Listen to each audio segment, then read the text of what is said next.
Hello everyone, welcome to Abhipedia. I am Roshni Gautam और आज की क्लास में फाइनेंस के एमसीक्यूज देखेंगे स्टूडेंट। ये student revenue accountant and internal audit की प्रिपरेशन कर रहे हैं और एमसीक्यूज प्रैक्टिस करना चाह रहे हैं, तो हम आपके लिए बहुत सारे एमसीक्यूज लेके आ रहे हैं। तो चैनल पर नए होंगे तो चैनल को सब्सक्राइब कर दीजिएगा, बेल आइकन ज़रूर दबा दीजिएगा ताकि नोटिफिकेशन आपके पास पहुंच जाए। तो चलिए स्टार्ट करते हैं। Revenue accountant and internal auditor की तैयारी में हम बूस्ट करेंगे एमसीक्यूज से। तो इससे पहले आप सभी के लिए एक इन्फॉर्मेशन है स्टूडेंट, अगर आप revenue accountant and internal audit की कंप्लीट कोर्स चाहिए, आपको पूरी प्रिपरेशन चाहिए, जहां पर आपको क्लासेस मिलेंगी, राइट, क्लासेस मिलेंगी, उसके साथ एमसीक्यूज प्रैक्टिस मिलेगा, एक्सपेक्टेड क्वेश्चंस होंगे जो कि लास्ट प्रीवियस ईयर को देखते हुए हमने डिज़ाइन किया है। तो आपने क्या करना है, नीचे डिस्क्रिप्शन बॉक्स में लिंक होगा, वहाँ जाइएगा, या फिर यहाँ पर एक नंबर है जो कि आपने नोट करना है। क्या नंबर है? ओके, तो नंबर देखते हैं, यहाँ पर नंबर नोट कर लीजिएगा क्योंकि पीडीएफ भी आपको यहीं पर मिलेगा।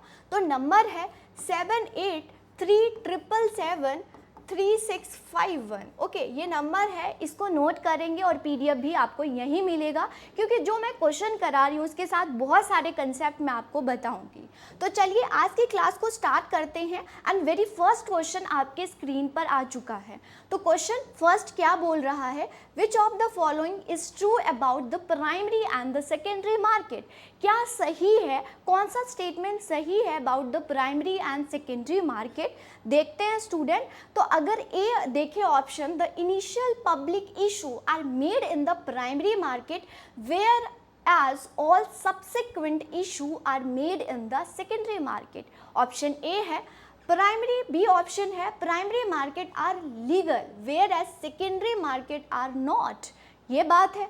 सी है primary market deal in shares where secondary market are meant for debenture. Okay, corporate raise resources directly from the investor through the primary market where in the secondary market investor buy and sell from each other। ऐसा है, तो यहाँ पर answer देने की कोशिश करिएगा comment section में। तो चलिए स्टार्ट करते हैं और देखते हैं। तो IPO, right, initial public issue या इनिशियल पब्लिक ऑफर आपने सुना होगा, नहीं ऐसा नहीं है, ये एक्सप्लेनेशन गलत होता है। लीगल की बात करें तो स्टूडेंट जो प्राइमरी और सेकेंडरी मार्केट दोनों लीगल होता है और ये सेबी के द्वारा रेगुलेट किया जाता है, मतलब ये कैपिटल मार्केट का पार्ट है और मनी मार्केट को रेगुलेट करता है आपका RBI रेगुलेट करता है। ये भी स्टेटमेंट गलत होता है। सी ऑप्शन देखें तो primary market deal shares where secondary market, no ऐसा कुछ नहीं है। डी ऑप्शन करेक्ट है, यस। यहाँ पर अगर प्राइमरी मार्केट की बात करें तो एक कंपनी जब इशू करता है इन्वेस्टर के लिए तो वो प्राइमरी मार्केट में होता है। जो एग्जिस्टिंग शेयर्स को बाय और सेल किया जाता है इन्वेस्टर टू इन्वेस्टर, तो उसको हम क्या बोलते हैं, सेकेंडरी मार्केट। ओके, चलिए इसको अच्छे से समझ लेते हैं। ये आपके पास डिफरेंस आ गया प्राइमरी और सेकेंडरी मार्केट।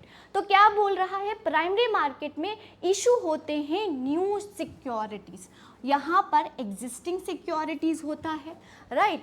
यहाँ पर रेज किया जाता है कैपिटल फॉर इशूअर। ओके, यहाँ पर पर्पस क्या होता है, कैपिटल, मतलब मनी रेज किया जाता है। मान लीजिए कंपनी को पैसे की ज़रूरत है तो वो शेयर्स इशू करेगा और यहाँ से पैसा ले लेगा।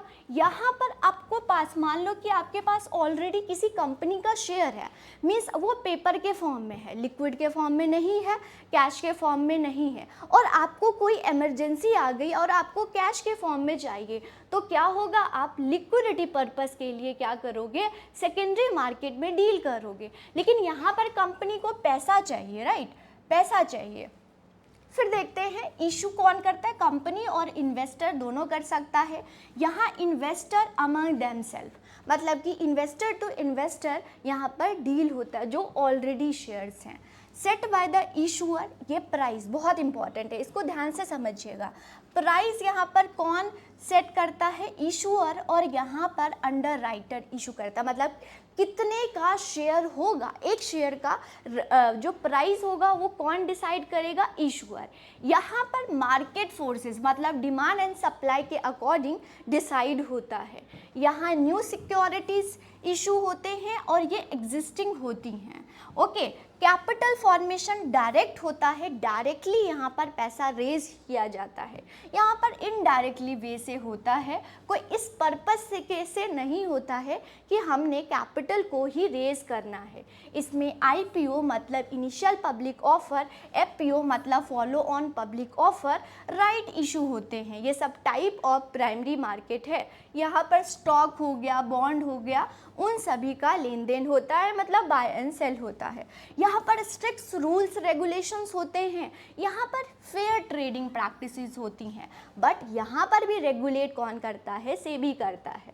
यहाँ इन्वेस्टर, बैंक, अंडर राइटर क्या करते हैं, यहाँ पर फाइनेंशियल इंटरमीडिएरीज मतलब कि मिडलमैन आपको चाहिए तो आप किसी बैंक से ले सकते हो, इन्वेस्टमेंट बैंक से या अंडर राइटर से ले सकते हो, राइट। यहाँ पर देखिए ब्रोकर हो गया, डीलर हो गया, मार्केट मेकर हो गया, ये सब डील करते हैं, मिडलमैन की तरह काम करते हैं।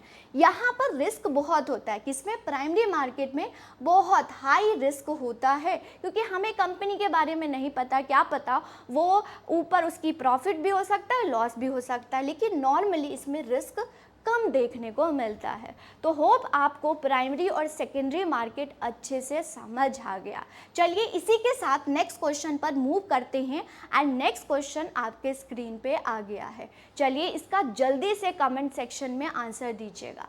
Money market mutual fund can be invest, A option treasury bill जिसको हम टी बिल्स के नाम से जानते हैं, certificate of deposit, commercial paper and all of the above. Money market का इंस्ट्रूमेंट बेसिकली आपसे पूछा है, तो मनी मार्केट वो मार्केट होता है जहाँ पर शॉर्ट रन की जो शेयर्स होती हैं या शॉर्ट रन की लेन देन होता है, लोन लिया जाता है फॉर द शॉर्ट रन मतलब मैक्सिमम 1 ईयर के लिए। तो कौन कौन से टूल्स इस्तेमाल होते हैं, तो कौन कौन से टूल्स होते हैं ये देखते हैं। तो यहाँ पर आंसर क्या होगा, all of the above. Okay, T bill, certificate of deposit, commercial paper, call money, notice money आप देखते होंगे, पढ़ते होंगे, कैश मैनेजमेंट बिल हो गया, वे एंड मीन्स एडवांसेस हो गया, ये सारे होते हैं। इन चारों को पढ़ लेते हैं स्टूडेंट, ये क्या है। ओके, बहुत इंपॉर्टेंट है। तो टी बिल्स की बात करें या ट्रेजरी बिल की बात करें तो यहाँ पर गवर्नमेंट, ओके, गवर्नमेंट इशू करती हैं, नॉर्मली आरबीआई इशू करता है, लेकिन on the behalf of government. यहाँ लो रिस्क होता है, जीरो रिस्क ऑफ डिफ़ॉल्ट इसको बोलते हैं, क्योंकि सरकार है वो तो वापस करेगी ही, लेकिन इस पे इंटरेस्ट रेट थोड़ा सा, अगर जहाँ पर रिस्क नहीं होगा इंटरेस्ट रेट मतलब रिटर्न लो होगा, याद रखिएगा, मतलब रिस्क ज़्यादा और रिटर्न भी ज़्यादा होगी, ये चीज़ याद करिएगा, रिटर्न भी ज़्यादा। Highly liquidity short terms debt instrument होती हैं। टी बिल्स 3 प्रकार के होते हैं, किनके, पहले 14 डेज़ का भी होता था, अब नहीं है, 91 डेज़, इसको डबल कर दीजिएगा, 91 डेज़ डबल कर दीजिएगा, 182 डेज़, ओके, इसको डबल कर दीजिएगा तो 364 डेज़ के लिए टी बिल्स इशू किए जाते हैं। इसको जीरो कूपन बॉन्ड बोलते हैं। ओके, ये डिस्काउंट रेट पर इशू होता है। फिर बात करते हैं certificate of deposit. Okay, certificate of deposit की बात करें स्टूडेंट तो ये बैंक इशू करता है। ओके, बैंक इशू करता है, लो रिस्क होता है और with fix rate of interest मिलता है। ये लेस लिक्विड होता है as compare to T bills. Okay, certificate of deposit जो कि 1 लाख और 1 लाख के मल्टीपल्स पे इशू करते हैं और बैंक को अगर मनी चाहिए तो वो लेता है, राइट, वो इशू करता है सर्टिफिकेट ऑफ डिपॉजिट। फिर कमर्शियल पेपर की बात करें स्टूडेंट तो ये कॉरपोरेट इशू करते हैं, 5 लाख और 5 लाख के मल्टीपल्स पे इशू किया जाता है। जो भी कंपनी कमर्शियल पेपर इशू करेगा उसका जो नेटवर्थ होना चाहिए वो 4 करोड़ होना चाहिए। नेटवर्थ कितना होना चाहिए, नॉट लेस देन 4 करोड़, और 5 लाख के मल्टीपल्स पे इशू करता है। ओके, ये हाई रिस्क होता है और इशूअर की क्रेडिट क्वालिटी पर, ओके, लिक्विडिटी बेस होती हैं। तो ये है dependent on issuer credit quality, थोड़ा हाई रिस्क होता है। तो T bill, certificate of deposit, commercial paper, ये सब कौन से मार्केट का पार्ट है? दैट इज मनी मार्केट का पार्ट है। ओके, चलिए आगे बात करते हैं। नेक्स्ट क्या है? The holder of which instrument are member of the company have voting right. Okay, किसमें वोटिंग राइट मिलता है अगर किसी कंपनी का आप मेंबर बनते हो? तो देखते हैं commercial paper, treasury bills, debenture, equity. Commercial paper पढ़ के आ चुके हैं, टी बिल्स हम पढ़ के आ चुके हैं, डिवेंचर और इक्विटी में। और यहीं पर अगर आपको प्रेफरेंस शेयर्स वाले भी दे देते कि प्रेफरेंस शेयर को मिलता है तो क्या आपका आंसर होगा? Right, fifth D E options भी दे देती हूँ। चलिए मैं आपको, चलिए आंसर दीजिएगा जल्दी से कमेंट सेक्शन में। तो चलिए बात करते हैं स्टूडेंट यहाँ पर इक्विटी। जो इक्विटी लेता है, मतलब शेयर्स दो प्रकार के होते हैं, एक इक्विटी शेयर्स और एक होता है आपका प्रेफरेंस शेयर्स। प्रेफरेंस शेयर्स को वोटिंग राइट नहीं मिलता है फर्स्ट, बट उसको फिक्स प्रॉफिट मिलता है, पर मतलब फिक्स रेट ऑफ रिटर्न मिलता है। लेकिन इक्विटी वाले को वोटिंग राइट मिलता है, डिसीजन मेकिंग पार्टिसिपेट, मतलब डिसीजन मेकिंग में पार्टिसिपेट वो कर सकता है, बट फिक्स रिटर्न नहीं मिलता है। वो डिपेंड करेगा, मीन्स कंपनी की हार कंपनी की उसकी भी हार और कंपनी की जीत तो उसकी भी जीत। राइट, तो ये हो जाता है इक्विटी। ओके, तो equity share holder are member of the company और इनको राइट टू वोट होता है जब भी कॉरपोरेट्स मैटर, जैसे कि डिसीजन ले रहा है, क्या सही है क्या गलत है, ये सारी। ओके, ये है। चलिए, तो अब यहाँ पर डिवेंचर के बारे में पढ़ लेते हैं। डिवेंचर क्या होता है, क्योंकि ये भी आ गया है तो हमें पता होना चाहिए डिवेंचर। यहाँ पर मैं आपको T bills and commercial paper के बारे में बता चुकी हूँ। ठीक है, देखिए तो यहाँ पर डिवेंचर देखिए स्टूडेंट, ये लॉन्ग टर्म डेट होता है। It is a part of capital market. Okay, इस पे रेट ऑफ रिटर्न मिलता है, मतलब इस पे इंटरेस्ट मिलता है। और यूजुअली ये अनसिक्योर्ड होता है, मतलब इसके लिए कोलेट्रल नहीं रखते, अनसिक्योर्ड होता है, लॉन्ग टर्म के लिए होता है। ओके, और इस पे फिक्स रेट ऑफ आपको अगर कोई भी डिवेंचर लेता है तो उसको इंटरेस्ट पे करना पड़ेगा। राइट, चलिए आगे चलते हैं। नेक्स्ट क्वेश्चन देखते हैं, आप सभी को अच्छे से समझ आ रहा होगा। नेक्स्ट क्वेश्चन है आपके स्क्रीन पर, dash is the process by which physical certificate of investor are converted to the equivalent member of securities in electronic forms. कौन सा? ऑप्शंस है मेट्रलाइजेशन, रीमेट्रलाइजेशन, कन्वर्जन और डीमेट्रलाइजेशन। मतलब बेसिकली जब सर्टिफिकेट अब होते थे, जब भी शेयर्स लेते थे तो आपके पास सर्टिफिकेट क्या होता था? फिजिकली फॉर्म में। अब फिजिकली फॉर्म में नहीं है, अब इलेक्ट्रॉनिक फॉर्म में है, तो उसको हम क्या बोलते हैं? तो अब जो अकाउंट बनता है स्टूडेंट, उसको हम बोलते हैं डीमैट अकाउंट।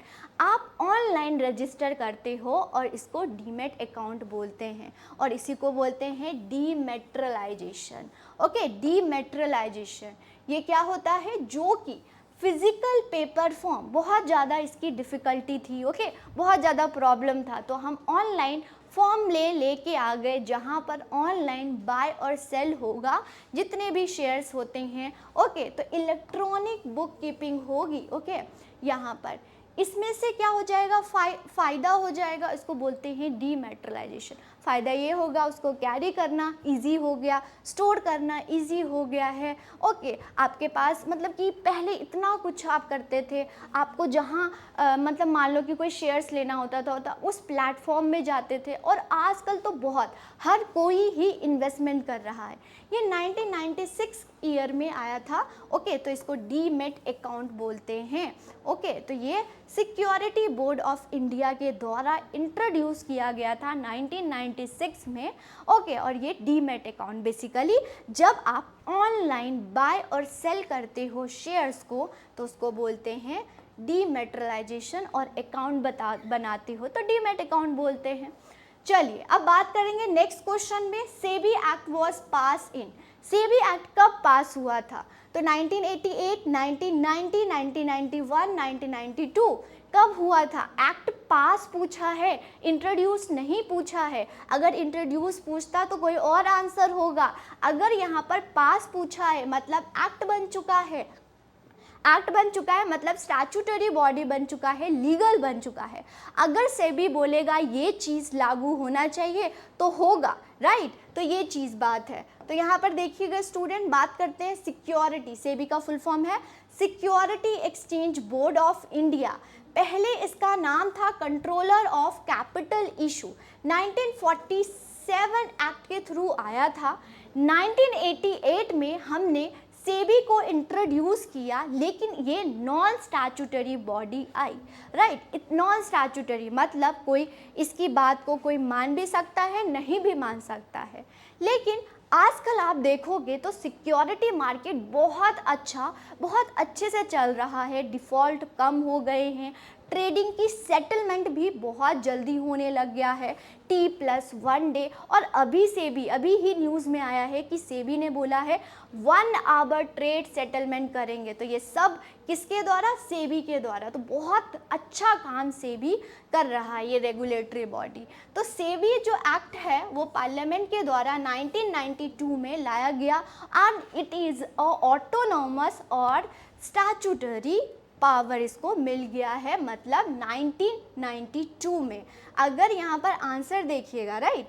देखिए यहाँ पर 1988 में इंट्रोड्यूस हुआ, 1992 में एक्ट बना है। ओके, नेक्स्ट देखेंगे स्टूडेंट, क्वेश्चन क्या है?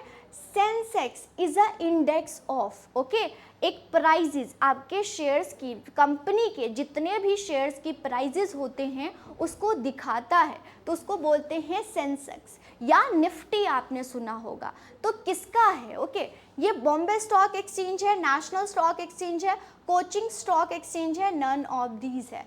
तो सेंसेक्स जो है वो आपका बॉम्बे स्टॉक एक्सचेंज मतलब BSE दिखाता है।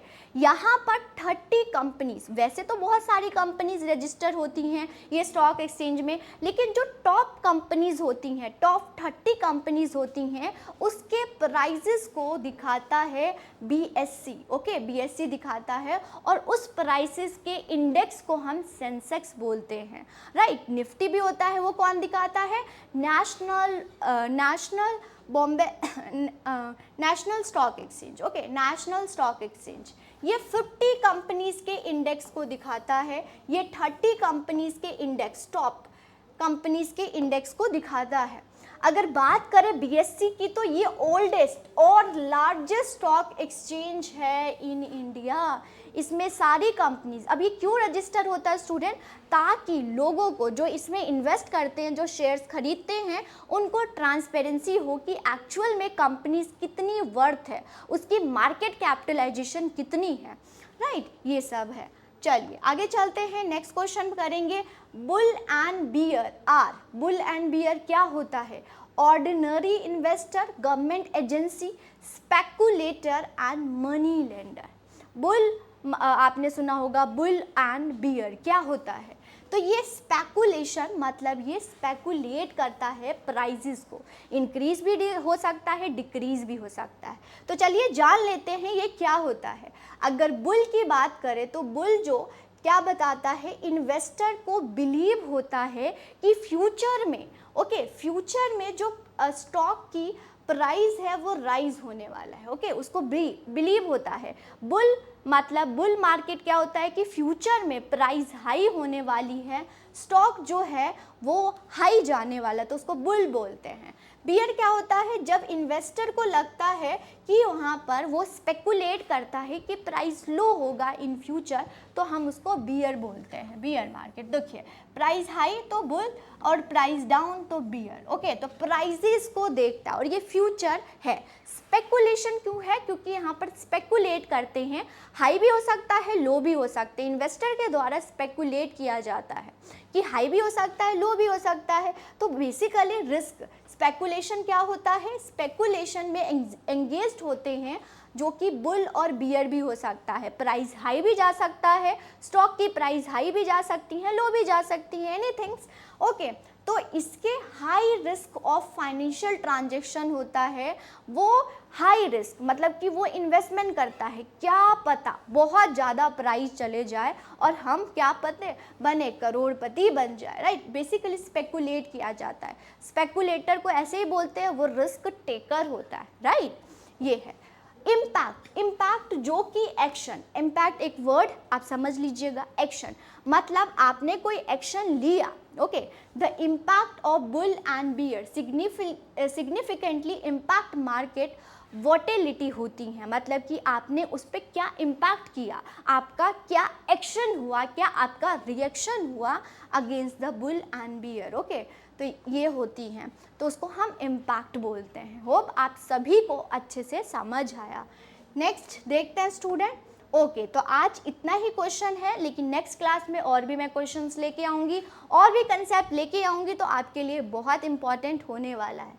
चलिए स्टूडेंट, तो आप सभी को एक इन्फॉर्मेशन बता दूं कि अगर आप revenue accountant and internal audit की तैयारी कर रहे हैं और कोर्स बाय करना चाहते हैं जहां पर पूरा लेक्चर प्लस MCQs पूरी डिटेल डिस्कशन होगी आपकी, ओके, तो आपने क्या करना है, आपने इस नंबर पर कॉल करना है 783777, ओके, 7773651।